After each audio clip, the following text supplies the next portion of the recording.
Now here's what I'm going to do, which is kind of weird. We're going to skip to the close. Now why? So we know how to close. Huh?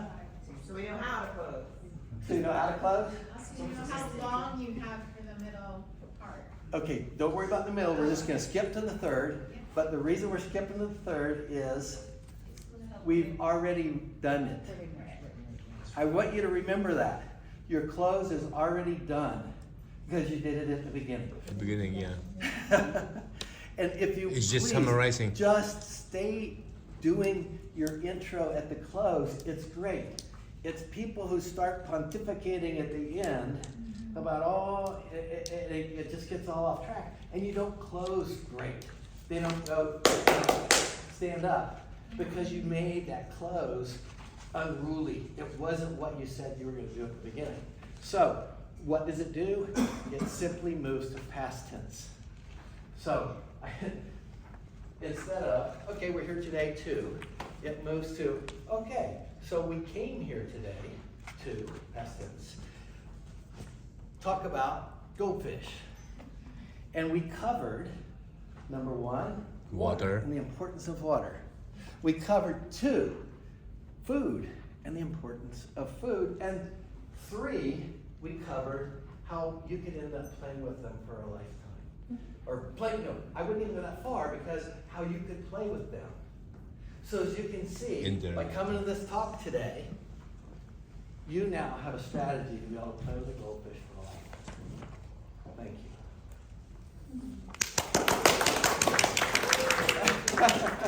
you. Right? So you see how the close, you don't want to get too far away from that beginning or else then it gets not so good. You don't get that crisp close at the end. Yes? So what about things like call to action, back of room sales, those kinds of things? Do you think they have a place in this structure? After the applause. After the applause. And that's the thing is that if they, well, this is just if their belief is the talk was in order to sell them that stuff at the end, then you have to put it in at the beginning. At the end, you're going to have the opportunity to buy the kinds of things that might allow you to do this. Right? So you got to put it in up there. And a lot of people don't want to do that. Tell them I'm going to sell you at the end. So that's why you put it in, you come in after that. You close, get the applause. It's like, wow, this is great. Hey, anybody interested in more of this? And then you move into your whole sales pitch. And sales pitches don't use this model. It's a totally different model. And most of I went back, I listened to a lot of people who came and spoke here about presentation skills. And most of them were about content that you plug in at the end to sell more. Content that you plug in order to get people to do certain things.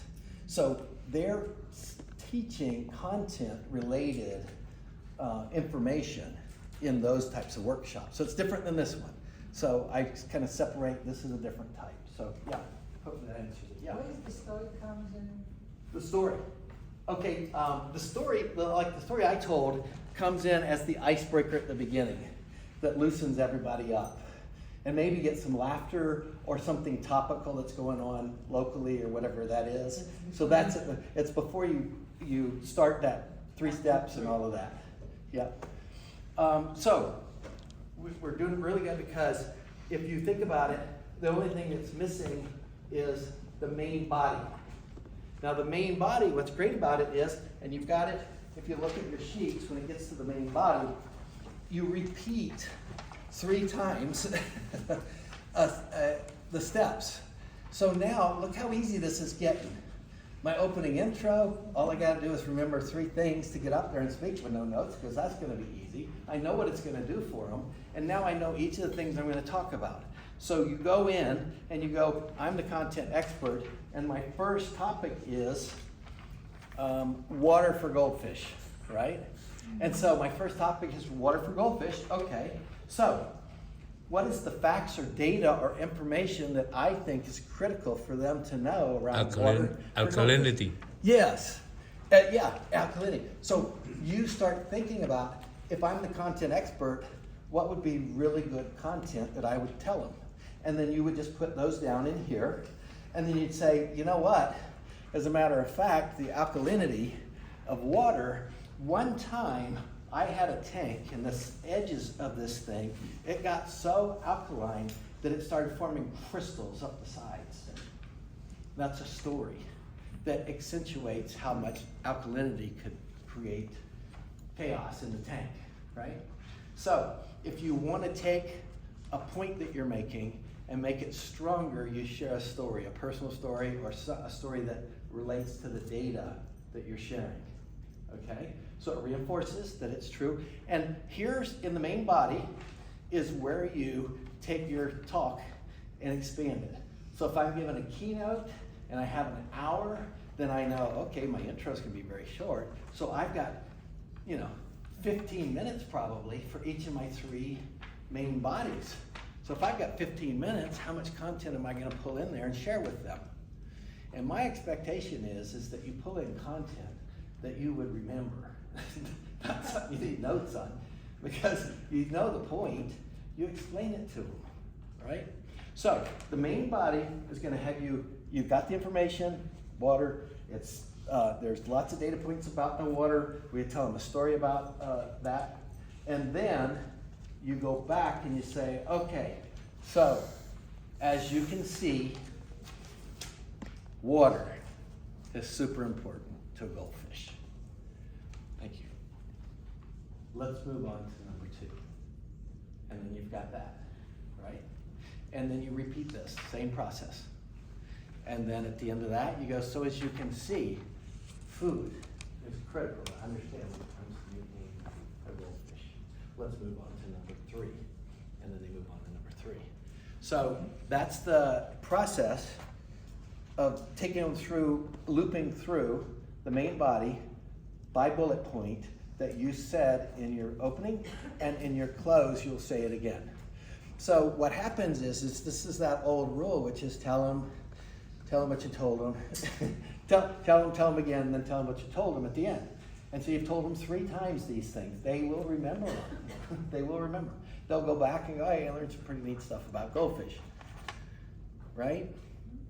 So length is controlled by the time at the very beginning. You wrote down how much time do I have, and that's it.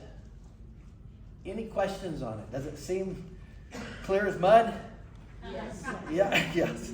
How would you relate this to, say, the format system, where you're specifically using words that will appeal to different types of learners? Oh, okay. So now you move into how I would articulate that, which is really interesting, because when you start to think about the language that you use. Oh, repeat the question, sorry.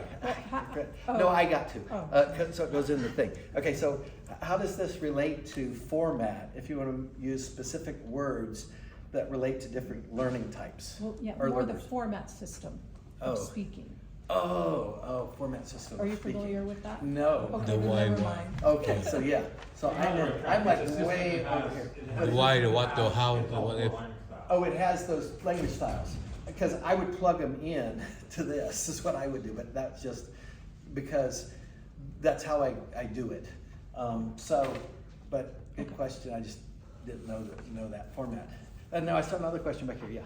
Yeah, I noticed on your closing, you have, are there any questions at the end? For the integrity of your presentation, is it good to make a note in the beginning that you're gonna give them time for questions at the end to avoid those interrupted questions? The interrupted questions. I think that's a great question, because when you begin to think about the level of address. Oh, so the question is, at the end, I have in there to ask any questions. And so when you think about that as a question, it's like, would you state that at the beginning, that we're going to save questions till the end, all right? Now, I usually don't say that at the beginning, and I still ask for questions at the end, but to me, I end up with a group size thing. Like, this group might ask questions during a presentation, and so therefore I could deal with it because it's easy. a larger group or keynote, then you're not gonna have people raising their hand and asking questions, so you know it's not gonna happen. And you probably won't ask for questions at the end. So I think it is, I think it could work. And you know where you could put it is at the end of the deliverable. So I'm gonna, by doing these three things, it's gonna do this for you. We're gonna move on to the first step, but recognize we're gonna save questions till the end because we've only got so much time. Or you say, you know, I'll answer questions along the way, and at the end, the final is any last questions. That's So what that might if. be it. Good, thanks.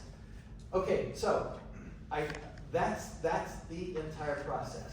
So when I think about it, I formulate in my brain, and I want you guys to think about formulating it in your brain right now, and I want you to think about framing a topic and how you would write that intro. And so what I want to do is, I'd like you, everyone, to write down a topic that you could write an intro for. Write that down, okay? What's that topic?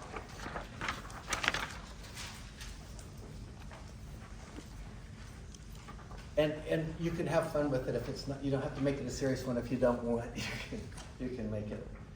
And then if you've got that written down, I want you to, don't worry about, this is gonna be great content. Make it as fun as our goldfish or our brain surgery. Because I just need you to write down 3 things that you could say about it right now. 3 things that you think would be key points that you could make.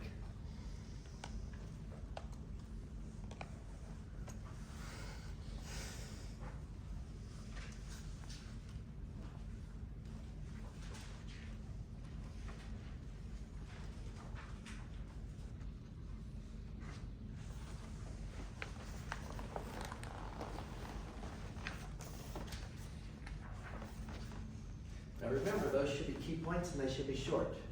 If you got a big long sentence there, narrow it down. Okay? If you got those 3 points, now I want you to say, by knowing those 3 things, what's it gonna do for them? What will it do for them?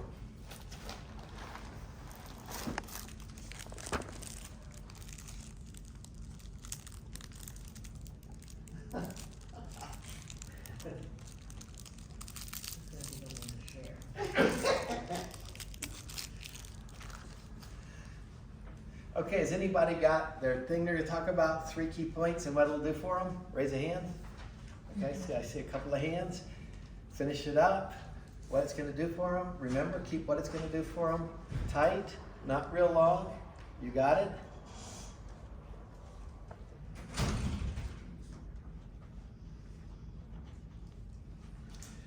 Now here's what I'm gonna have you do. You should have that written down by now. If not, you're writing too much. I want you to pair up with somebody next to you, and I want you to deliver that intro to them. You guys take turns, deliver that intro right now. It should not take more than 15, 20 seconds in the most to tell them that intro, because it's very quick and short. All right, turn and do it. Pick one person. Well, okay. Mine is not funny. I want to talk so you about go the healthy first. mind, body, the healthy Mine is mind, body. I did mine for healing. Yeah, go first. So,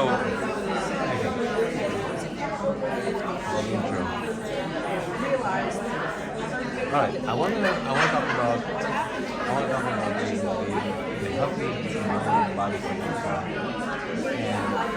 And the reason why you want to hear this is now the quick points are you're going to have a healthy mindset, healthy gut, and positive thinking. So moving to the three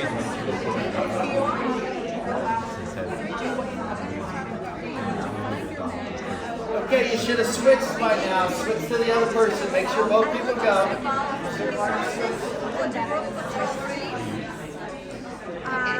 Number 1, we will talk about why we need to work with the body control.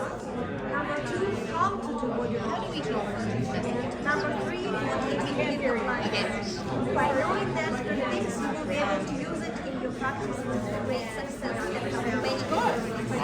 awesome. How do you feel from the Oh my Alright. God, that's a wonderful. Okay, let me round you up. I Let can me round you I'm up. not here. You're moving into conversations. I think you're past You're the totally running out. One is to If help you're with not, enemies and outreach. you should tighten up those sentences to key points. Journey. Tighten up the sentences to key points.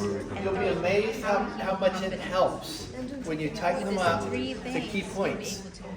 All right? Now, I'd like to hear a couple of people share with us their intro to the speech they're going to give. Raise a hand. Who wants to go first? All right, we've got one here. Let's hear it. Yes, stand up. My topic is about Sasha, my Chihuahua. The intro is we will talk about how these dogs work, behave, and everything. So point number 1 is personality. Point number 2 is how we take care of them. And point number 3, how we love them. Great. Now, do it again. I'm here to talk about. Yeah. Good afternoon, everybody. We're here together to learn about Sasha and Chihuahua.